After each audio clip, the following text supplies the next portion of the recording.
ہم کریں گے ہر مظلوم کی حمایت۔ بسم اللہ الرحمن الرحیم۔ السلام علیکم، میں ہوں حرین فاطمہ اور آپ دیکھ رہے ہیں حمایتی news HD channel.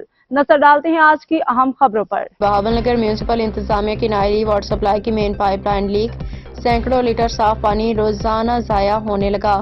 Bahawal Nagar شہر کی اہم واٹر سپلائی لائن زنگ آلود ہو کے جگہ جگہ سے لیک ہو چکی ہے، جس کے باعث روزانہ سینکڑوں لیٹر صاف پانی ضائع ہو رہا ہے۔ مقامی رہائشیوں نے بارہا میونسپل انتظامیہ کو اس مسئلے سے آگاہ کیا ہے، لیکن کوئی عملی اقدامات نہیں اٹھائے گئے۔